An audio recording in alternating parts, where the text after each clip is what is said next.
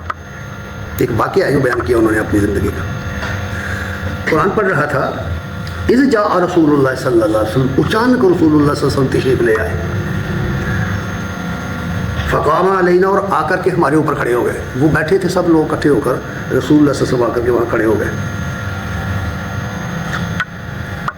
لما قام رسول اللہ صلی اللہ علیہ وسلم، جب رسول اللہ صلی اللہ علیہ وسلم آ کر کھڑے ہو گئے تو ساکت القاری، وہ خاموش ہو گیا. نبی صلی اللہ علیہ وسلم کی موجودگی میں تو کوئی شخص مسئلے بیان نہیں کر سکتا، نہ قرآن پڑھ سکتا ہے نہ سنا سکتا ہے. وہ خاموش ہو گیا، قاری خاموش ہو گیا. فسلم، رسول اللہ صلی اللہ علیہ وسلم نے فرمایا السلام علیکم، تم پر سلامتی ہو. ثم قال، پھر فرمایا ما کنتم تصنعون، بھائی تم یہ کیا کر رہے تھے؟ سوال کیا کیا کر رہے تھے؟ عرض کیا قلنا نستمع الی کتاب اللہ، عرض کیا یا رسول اللہ ہم اللہ کی کتاب پوری توجہ کے ساتھ سن رہے تھے. استمتاع کے معنی ہوتے ہیں کان لگا کر سننا، پوری توجہ سے سننا، محض سننا نہیں، توجہ کے ساتھ سننا. فقال الحمد للہ الذی جعل من امتی، نبی صلی اللہ علیہ وسلم نے فرمایا اللہ کا شکر ہے جس نے میری امت سے ایسے لوگ پیدا کر دیے، قرآن کے طالب علم پیدا کر دیے، قرآن کا علم جاننے والے پیدا کیے، دور دراز سے اس کے لیے آئے. من امرت ان اصبر نفسی معہم، اور مجھے حکم دیا گیا ہے، غور سے اس فکرے پر سوچو اس کو. فرمایا نبی صلی اللہ علیہ وسلم نے مجھے حکم یہ دیا گیا ہے اللہ کی طرف سے کہ میں ان لوگوں کے ساتھ بیٹھوں، میں اپنے آپ کو ان لوگوں کے ساتھ شامل کروں جو قرآن پڑھ رہے ہیں، جو قرآن کے طالب علم ہیں. یہ وہ بچے نہیں تھے بھائی، وہ بچے نہیں تھے جو اسکولوں میں داخل کروائے جاتے، وہ بوڑھے تھے، وہ جوان تھے. ان میں ایسے ایسے لوگ بھی تھے جن کی 70 سال عمر تھے، 50 سال عمر تھے، بوڑھے لوگ تھے، وہ جوان تھے. پھر فرمایا، صحابی کہتے ہیں، ابو سعید کہتے ہیں قال فجلس وسطنا لیعدل بنفسہ فینا، پھر نبی کریم صلی اللہ علیہ وسلم ہمارے درمیان بیٹھ گئے تاکہ ہم کو اپنے لیول پر لیں، برابر بیٹھ گئے، برابر. میں ایک بات عرض کر دوں کہ نبی صرف کی سیرت کا کمال یہ ہے کہ آپ نے نہ علیحدہ لباس استعمال کیا لوگوں سے، ایسا نہیں کیا کہ لوگ عام لباس میں اور آپ ایک خاص لباس میں آئیں اور آنے والا دیکھ کے کہے کہ یہ ان کے پیر و مرشد ہے، اس طرح نہیں. آنے والوں کو پتہ ہی نہیں چلتا تھا کہ ان میں اس جماعت کے اندر محمد صلی اللہ علیہ وسلم کون ہے. اس طرح کی بہت ساری حدیثیں ہیں کہ کوئی بندہ آیا، اس نے آ کر کے دیکھا کہ سب لوگ یکساں بیٹھے ہیں، تو اس نے پوچھا کہ تمہارے اندر محمد صلی اللہ علیہ وسلم کون ہے؟ تو آپ نے فرمایا ہاں میں ہوں. اس کا مطلب یہ ہے کہ بالکل عوامی سطح پر جس طرح کے لوگ تھے اسی طرح کا لباس، اسی طرح کا بیٹھنا اٹھنا آپ کا تھا. اور کسی بھی صحیح راہبر کا طریقہ اصل میں یہی ہے. صحیح راہبر وہ ہے جس کا یہ طریقہ ہے کہ لوگوں کے جس طرح کے لوگ ہیں اس طرح کے وہ لباس میں رہے، وہ اس طرح کے. وہ کہتے ہیں یہ انہوں نے اس لیے کیا اپنی ذات کو ہمارے اندر ٹھہرایا، بٹھایا، وسط میں بیٹھ گئے تاکہ ہمارے برابر بیٹھے. ثم قال بیدہ فہکذا، پھر فرماتے ہیں کہ پھر آپ نے ہاتھ کے اشارے سے فرمایا فتحلقوا، لوگوں سے کہا کہ اس طرح دائرہ بناؤ، اس طرح دائرہ بناؤ، سب لوگ اس طرح بیٹھو. اب اندازہ کریں کہ یہ آداب تعلیم کیا ہے، قرآن مجید کو پڑھنے کا طریقہ کیا ہے، کلاس کس طرح چلتی، وہ آپ نے کر کے دکھایا. اشارہ کیا، ہاتھ سے بیٹھ گئے اور فرمایا اس طرح حلقہ بناؤ. فتحلقوا وبرزت وجوہہم لہ، اور تمہارے چہرے قرآن پڑھ کر سنانے والے کے بالکل سامنے آ جائیں، ایک دوسرے کے یعنی سامنے ہو، تم ایک دوسرے کو دیکھو، پوری توجہ ہو جائے. اس طرح آپ نے لوگوں کو بٹھا لیا. فقال، پھر فرمایا، فقال، اب ذرا غور سے سننا یہ جملہ.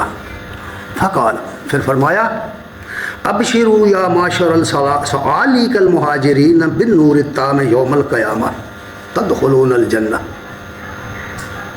پھر فرمایا اے غرباء مہاجرین، اے ہجرت کر کے آنے والے غریبوں جن کے پاؤں میں جوتیاں نہیں ہیں، جسم پر لباس مکمل نہیں ہے، کاروبار ان کے بھی ہیں، اولادیں ان کے بھی ہیں، ضروریات زندگی سب یہی ہیں جو ہماری ہیں، سب یہی ہیں۔ فرمایا خوشخبری پاؤ مکمل نور حاصل کر لینے کی، مکمل نور۔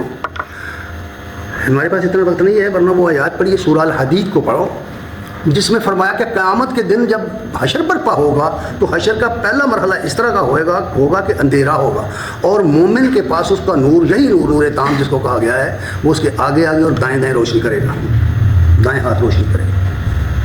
اس لیے دائیں ہاتھ کو استعمال کیا کہ دائیں ہاتھ والے ہی کامیاب ہیں۔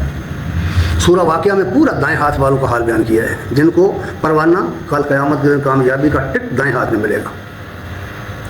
تو فرمایا خوشخبری پاؤ اے مہاجرین، اے غربہ مہاجرین، خوشخبری پاؤ نور تام کی، مکمل نور حاصل ہو جانے کی۔ جن لوگوں نے قرآن حاصل کیا اور اس پر عمل کیا انہیں نور تام ملے گا۔ یہ قرآن کا تمثل ہے جو یہاں بیان کر دیا گیا کہ قیامت کے دن روشنی بن کر تمہارے سامنے آ جائے گا۔ جس طرح اس دنیا میں روشنی، اس روشنی میں ہم اپنا سفر کر رہے ہیں، جانچ رہے ہیں کہ کیا حلال کیا حرام، کیا جائز کیا ناجائز، کیا کفر کیا شرک، کیا توحید ہے، اسی طرح قیامت کے دن بھی ہوگا، یہی تمثل ہوگا۔ فرمایا تدخلون الجنہ قبل اغنیاء الناس بنصف یوم، تم قیامت کے دن جنت میں داخل ہو جاؤ گے دولت مندوں سے نصف دن پہلے جنت میں داخل ہو جاؤ گے۔ اس وجہ سے نہیں کہ غریبی کی وجہ سے، بعض لوگوں نے اس طرح سمجھا کہ غریب لوگ جنت میں پہلے جائیں گے۔ نو بھائی، اس طرح کی بات نہیں ہے۔ اس وجہ سے کہ غریبی کے باوجود، تنگ دستی کے باوجود، اپنے پاس مال خرچہ نہ ہونے کے باوجود قرآن مجید کا علم پھر بھی حاصل کیا، اپنے اوقات جو اپنے نظام الاوقات میں سے ٹائم نکالا اور قرآن کا علم حاصل کیا، اس کی تفہیم حاصل کی، اس کو سمجھا تاکہ اس کے مطابق دنیا میں زندگی گزاری جا سکے۔ جن لوگوں نے یہ کیا، حالانکہ ان کے پاس وقت نہیں تھا، غربت کے باوجود، مفلوق الحالی کے باوجود قرآن کا علم حاصل کیا، تفہیم حاصل کی اور پھر لوگوں تک پہنچایا۔ یہ سبب تھا ان کا دولت مندوں سے نصف دن پہلے جنت میں داخل ہونے کا۔ اور نصف دن کے بارے میں فرمایا کہ وذالک 500 سنہ، وہ 500 سال کا دن ہے، 500 سال کا۔ قرآن مجید میں 2 جگہ یہ بات بتائی گئی ہے کہ اللہ کے ہاں یہ جو تم گنتی کرتے ہو، اس حساب سے اللہ کے ہاں تمہارا 1000 سال گزرے تو اللہ کا 1 دن گزرتا ہے۔ اور دوسری قرآن میں فرمایا دوسری جگہ کہ جو گنتی تم کرتے ہو، زمانے کی گنتی کرتے ہو، تاریخ جانتے ہو، تمہارے حساب سے 50,000 سال گزر جائیں تو اللہ کے ہاں 1 دن گزرتا ہے۔ اب غور کریے، بحث اس وقت میں نے نہیں کرنی کہ بھئی اس کا مطلب کیا ہے 1000 سال اور 50 سال کا، لیکن حدیث میں ہے کہ 500 سال اہل دولت سے، اہل ثروت سے، دولت مندوں سے پہلے تم اس وجہ سے جنت میں داخل ہو جاؤ گے کہ تم قرآن کے تعلیم تھے، مفلوق الحالی کے باوجود تم نے اپنا وقت نکالا قرآن کو حاصل کرنے کے لیے، یہ نور حاصل کرنے کے لیے، یہ نور تام ہے۔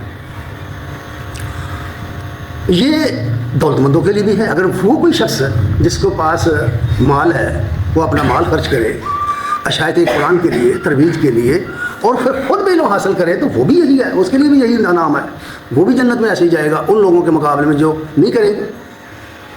تو اس لیے یہ جنت کا گویا راستہ ہے جو نبی صلی اللہ علیہ وسلم نے بتایا کہ تمہیں اس دنیا کے اندر، یہ دنیا جو جہالت کی تاریکی لیے ہوئے ہے، اندھیری رات ہے، اس دنیا کی اندھیری رات ہے جہالت کی وجہ سے، حرص و حوث کی وجہ سے۔ اور یہ جو دنیا ہے اس میں کوئی شک شبے کی بات ہی نہیں، یہ ہماری آزمائی ہوئی مشاہداتی دنیا ہے۔ ہم سب جانتے ہیں کہ اس دنیا میں ہم کس طرح زندگی گزار رہے ہیں، ہمارے شب و روز کس طرح گزرتے ہیں۔ ہمیں فرصت ہی نہیں ہے، 24 گھنٹے میں ہمیں فرصت ہی نہیں ہے کہ ہم ایک دن 2-4-10 منٹ قرآن مجید کے لیے نکالیں اور اس کو سمجھیں یا پڑھیں۔ اور ہماری غفلت کا عالم یہ ہے کہ یہاں قرآن اور حدیث بیان کیا جائے، پڑھ کر حدیثیں اور قرآن کی آیتیں سنائی جائیں اور لوگ ٹس سے مس نہ ہوں اور وہ اپنے ٹائم 5 منٹ پہلے نہیں آ سکتے۔ یہ میں دیکھ چکا ہوں کہ اتنے تغافل پرست لوگ ہیں۔ یہ وہ جو حدیث میں آیا نا کہ بھئی سب سے پہلے آنے والے کو اونٹ کی قربانی کا ثواب ملتا ہے، وہ یہی کہا ہوا کہ وہ پورا خطبہ قرآن سنے گا، حدیث سنے گا، کچھ لے کے جائے گا، اور جو آخری وقت میں آئے گا اس کے پلے کچھ نہیں ہو۔ 2 رکعتیں پڑھنے آیا، کسی نے اس کے کان میں یہ شیطان نے پھونک مار دی ہے کہ بھئی 2 رکعت نماز کا نام جمعہ ہے، تمہیں کس نے کہا ہے؟ اس آدمی کا جمعہ بالکل نہیں ہوتا جو خطبہ نہیں سنتا۔ خطبے میں پابندی لگا دی گئی ہے کہ جب اذان ہو چھوڑ دو کاروبار، غزل البیع، کاروبار بند کرو، حرام ہے کاروبار کرنا۔ اور کتنے لوگ ہیں جو بس گپے مارتے ہیں، گھروں میں بیٹھے ہیں، خواہ بیٹھے ہیں، چلے جائیں گے مولوی صاحب جب آخری خطبہ پڑھیں گے پھر چلے جائیں گے۔ سب سے پہلی تباہی یہ چیز نے کی ہے ہماری، ہمیں پتہ ہی نہیں کہ یہ کتنی قیمتی وقت ہے۔ والعصر ان الانسان لفی خسر، زمانے کی قسم انسان خسارے میں ہے، الا الذین آمنوا وعملوا الصالحات وتواصوا بالحق وتواصوا بالصبر۔ 4 پوائنٹ ہیں، صرف زندگی کے 4 پوائنٹ ہیں، جس نے 4 کام کیے وہ نجات پائے گا بھائی۔ یہ پیپر ہیں یا یقین مانیے، ورنہ خسارے کی قسم کھا کے اللہ نے کہا یہ خسارے میں جا رہا ہے۔ ہاں ایمان والے، عمل صالح والے، ایک دوسرے کو حق کی تلقین کرنے والے، ایک دوسرے کو صبر کی تلقین والے جنت میں جائیں۔ ہم کیا کر رہے ہیں؟ یقین ہی نہیں آتا، ہمیں یقین ہی نہیں کہ کوئی قیامت قیامت بھی آئے گی۔ اور یہ جہان مٹھا ہے اگلے کس ڈٹھا ہے، بابر بائش کچھ کے عالم دوبارہ نہیں اس یہ بنا رکھا ہے ہم نے۔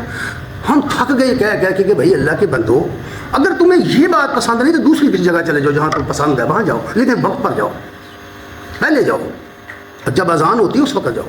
لیکن نہیں، لوگ سمجھتا کیا ہے اس کا، کیا ہے سمجھ نہیں ہوتی۔ ایسے لوگوں کے لیے یقین مانیے سوائے تاریکی کے جہالت کے اور کچھ نہیں۔ مت سمجھیے کہ یہ ڈگریاں فلاں ڈھمکاں، یہ ڈگریاں کچھ بھی نہیں ہیں بھائی، یہ تو تمہیں خرچے کی رسیدیں ملی ہوئی ہیں، تم کیا سمجھتے ہو؟ علم کہیں اور جگہ ہے، وہ قرآن میں ہے، وہ حدیث میں ہے، وہ سیرت رسول میں ہے، سیرت رسول میں ہے۔ اور اس زمانے نے، اس دنیا نے ہمارے سامنے سے وہ جمال مصطفیٰ کو ہٹا دیا ہے۔ حرص کی دنیا ہے، تنے حرف ہوا حوصلے، تنے خالی سارے، تنا نعمت دیسو کٹی لالا کوڑے لارے، تنے حرف ہوا حوصلے، تنے نقطوں خالی، میں خالی، ہاتھ میرا خالی، خالی سفراں جالی، زندگی ساری برباد کر کے گئے یہاں سے۔ نبی کریم صلی اللہ علیہ وسلم کے صحابہ، لوگ کہتے ہیں انہیں اللہ نے رضی اللہ عنہم کہا ہے ورضوا عنہ کہا ہے، سرٹیفکیٹ دیا اپنی رضا کا، کیسے لیا انہوں نے؟ کبھی سوچا ہے؟ لو سنو حدیث سنو، نور ہدایت کی ویلیو کیا ہے، اس کی قدر کیا ہے، اس کی منزلت کیا ہے، ایک حدیث بیان کرے گی۔ ان کثیر بن قیس رحمہ اللہ فرماتے ہیں، قال كنت جالس مع ابی الدرداء فی مسجد دمشق، وہ کہتے ہیں میں دمشق شہر کی جامع مسجد میں ابو درداء رضی اللہ تعالی عنہ کے پاس بیٹھا تھا۔ ابو درداء، ان کا نام عویمر بن عبداللہ بن زید انصاری ہیں۔ یہ نبی صلی اللہ علیہ وسلم نے فرمایا میری امت کے سب سے دنا آدمی ابو درداء ہے۔ ابو درداء کی زوجہ محترمہ جو تھیں ان کے بارے میں امام بخاری نے لکھا کتاب میں کہ ام درداء فقیہہ تھی، دین کی عالمہ تھی۔ اس کی وجہ یہ بیان کی کہ جب کسی نے پوچھا کہ عورت اور مرد کی نماز میں فرق ہے، ہمارے ہاں یہ بتایا جاتا ہے کہ فرق ہے، ہمیں ایک مکتبہ فکر ہے جو کہتا ہے کہ فرق ہے بھائی، لیکن حقیقت یہ نہیں ہے۔ اور جس طرح مردوں کے لیے نبی صلی اللہ علیہ وسلم کے اعمال سنت ہیں، عورتوں کے لیے بھی سنت، عورتوں کے لیے بھی وہی طریقہ ہے۔ اس لیے انہوں نے یہ حدیث نقل کی کہ ام درداء فقیہہ ہیں، وہ مردوں کی طرح نماز پڑھتی تھی۔ پھر اور بڑا کمال تھا ان لوگوں کو، لن تنالوا البر حتی تنفقوا مما تحبون، آیت نازل ہوئی تو ابو درداء نے کہا یا رسول اللہ میں چاہتا ہوں کہ میں اپنا باغ اللہ کی راہ میں دے دوں، مجھے سب سے زیادہ یہ پسند ہے۔ اللہ فرماتے ہیں تم نیکی نہیں پا سکتے، ہرگز مقام وفا حاصل نہیں کر سکتے جب تک اپنی محبوب چیز اللہ کی راہ میں نہیں دیتے۔ سب سے محبوب اور قیمتی چیز جو ہے وہ وقت ہے، ہم نہیں دینے کے لیے تیار۔ اور پھر واقعہ بھی اسی طرح لکھا ہوا ہے کہ وہ گئے اور داخل نہیں ہوئے باغ کے اندر، باہر کھڑے ہو کر کے کہا یا ام درداء بچے کو لے کر باہر آ جاؤ، میں نے یہ فی سبیل اللہ دے دیا ہے۔ آج کی کوئی عورت ہوتی تو وہ اس کے پیچھے پڑ جاتی لٹ لے کر۔ صحابہ کرام کو اللہ نے رضی اللہ عنہم ورضوا عنہ کیوں کہا ہے، یہ سرٹیفکیٹ رضا کا کیوں دیا ہے، اس پر بات کرنی ہے میں نے۔ وہ کہتے ہیں کہ میں ان کے پاس بیٹھا تھا تو ایک آدمی آیا، فجاءہ رجل، ان کے پاس ایک آدمی آیا، فقال یا ابو درداء انی جئتک من مدینۃ الرسول، اس نے کہا کہ ابو درداء میں تمہارے پاس رسول اللہ صلی اللہ علیہ وسلم کے شہر سے آیا ہوں، مدینہ سے آیا ہوں۔ بلغنی، مجھے یہ بات پہنچی ہے، مجھے یہ پتہ چلا ہے کہ انک تحدثہ عن رسول اللہ صلی اللہ علیہ وسلم، مجھے پتہ چلا ہے کہ تم رسول اللہ صلی اللہ علیہ وسلم کی ایک حدیث بیان کرتے ہو۔ آپ جانتے ہیں کہ مدینہ سے دمشق کتنی دور ہے؟ پتہ ہے آپ؟ تقریباً 1000 میل کا سفر ہے۔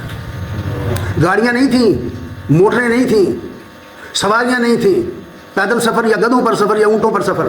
اور اونٹ تو کسی کے پاس ہوتا ہی نہیں تھی نا, وہ تو امیر لوگوں کے پاس ہوتے تھے, گھوڑے یا اونٹ. غریب طبقہ تو اونٹوں پر, گدھوں پر یا پھر پیدل سفر کرتے تھے. کئی مہینے لگ گئے ایک حدیث سننے کے لیے. ایک کیا ہم نے کبھی اس طرح کیا ہے کہ ہم چلیں 10 میل 15 میل 2 میل 4 میل کبھی سفر کیا ہے ہم نے کہ چلیں آج ایک حدیث سنیں گے, ایک آیت سنیں گے؟ کبھی کیا سفر؟ من سے پوچھئے, اپنے من میں ڈوب کر پا جا سراغ زندگی. میرا نہیں بنتا, نہ بن, اپنا تو بن. میرے بھائی کبھی سفر نہیں کیا. وہ کہتے ہیں میں مدینہ تو رسول سے آپ کے پاس اس لیے آیا ہوں کہ مجھے پتا چلا ہے کہ تم حدیث رسول بیان کرتے ہو. اس نے کہا ہاں. پھر ساتھ ہی اس نے کہا جی تو لحاجت, کوئی کام مجھے دنیا کا نہیں ہے اور میں صرف حدیث سننے آیا ہوں. صحابہ کا پتہ چلا کہ ان کو کتنا عشق تھا, کتنی محبت, کتنی لگن تھی اس علم کے ساتھ جو انہوں نے حاصل کی اور ہم تک پہنچائی ہیں. وہ کہتے ہیں مجھے اور کوئی حاجت نہیں. قال فإني سمعت رسول اللہ صلی اللہ علیہ وسلم. ابو درداء نے کہا ہاں میں نے رسول اللہ صلی اللہ علیہ وسلم سے یہ حدیث سنی ہے. کیا سنی ہے؟ یقول, آپ فرماتے تھے من سلک طریقا یطلب فیہ علما, جو شخص سفر کرے علم حاصل کرنے کے لیے, علم حاصل کرنے کے لیے سفر کرے, وہ علم حاصل کرنے کے لیے جو آدمی کو انسان بنا دے. جو علم آدمی کے اندر خلاقیت پیدا نہ کرے گا وہ علم نہیں ہوتا, وہ فن ہے. وہ پیٹ کے طواف کے لیے, ساری زندگی پیٹ کا طواف, لاکھوں میں تنخواہیں, کاروبار, پیٹ کے لیے صرف روٹی کا طواف ہو رہا ہے, صرف روٹی کا. اخلاقیات کے نام کی کوئی چیز ہی نہیں ہے. آپ نے ملک کو آپ جانتے ہیں کس قدر کرپشن میں دھنس گیا ہے. ایک قاصد سے لے کر صدر تک ہر شخص کرپشن چل رہی ہے. حالانکہ کون نہیں جانتا کہ یہ PhD لوگ ہیں بھائی, MPhil کیے ہوئے ہیں انہوں نے بڑی بڑی دنیا کی یونیورسٹیوں سے علم حاصل کیا ہے. پھر اس کے باوجود یہ چکلے کیوں چلا رہے ہیں؟ اگر یہ عالم ہوتے تو یہ کام کیوں کرتے؟ دراصل یہ کولو کے بیل ہے, پیٹ کا طواف ہو رہا ہے. وہ علم نہیں ہے جو آدمی کو انسان نہ بنائے, اور وہ صرف قرآن کا علم ہے, خوف خدا کا علم ہے. اس لیے اس حدیث میں فرمایا من سلکا, نبی کریم صلی اللہ علیہ وسلم من سلکا طریقاً یطلب فیہ علما, جو شخص حصول علم قرآن کے لیے سفر کرے گا, سلک اللہ بہ طریقا من طرق الجنہ, تو اللہ تعالیٰ اسے جنت کی طرف جانے والے راستوں پہ ایک راستے پر ڈال دے گا. وہ جنت میں جانے والے جتنے راستے ہیں, نماز ایک راستہ ہے, زکوٰۃ ایک راستہ ہے, روزے کا ریاضت راستہ ہے, جہاد راستہ ہے, اللہ کی راہ میں مال خرچ کرنا, یہ سب راستے ہیں جنت کی طرف جا رہے ہیں. اگر کوئی خلوص نجی کے ساتھ یہ کام کر رہا ہے, اور جو آداب اور جو شرائط مقرر کر دیے گئے ہیں, اللہ اور اس کے رسول نے جو ارکان مقرر کر دیے گئے ہیں, اگر وہ پورے کر رہا ہے اور اس نیت کے ساتھ کر رہا ہے کہ میں نے رب کی رضا کے لیے کرنا ہے, تو وہ جنتی ہے. توحید پرست آدمی جنتی ہے. نبی صلی اللہ علیہ وسلم نے فرمایا قال لا الہ الا اللہ فاعل جنہ, جو شخص کہے کہ اللہ کے سوا کوئی مشکل کشا نہیں ہے, اس پر یقین بھی پیدا کرے, ایمان لائے. من قال لا الہ الا اللہ فدخل الجنہ, وہ جنت میں داخل ہوگا. اور جو شرک کرے گا, فرمایا قرآن میں ہے کہ اس پر جنت حرام کر دی گئی ہے. یہ کہاں سے ملتا ہے علم؟ قرآن میں ملتا ہے. اس لیے یہ بات فرمائی گئی ہے کہ اس آدمی کی عظمت تک یہ حال ہے ان الملائکۃ لتضع نحتہا رزل طالب العلم, اللہ کے ملائکہ اس آدمی کے پاؤں کے نیچے اس کی خوشنودی حاصل کرنے کے لیے پر بچاتے ہیں. تم کہہ سکتے ہو کہ ہم نے تو نہیں دیکھے بھائی ان لوگوں کے پاؤں کے نیچے پر بچاتے ہیں. تو دیکھے کس نے ہیں فرشتے؟ کیا تمہارا یقین نہیں ہے کہ کرامن کاتبین ہیں جو ہمارے ادھر ادھر سائیں دائیں بائیں ہماری حرکات و سکنات کی پوری فلم بنا رہے ہیں, پوری ریکارڈ بنا رہے ہیں؟ ہے نا یقین؟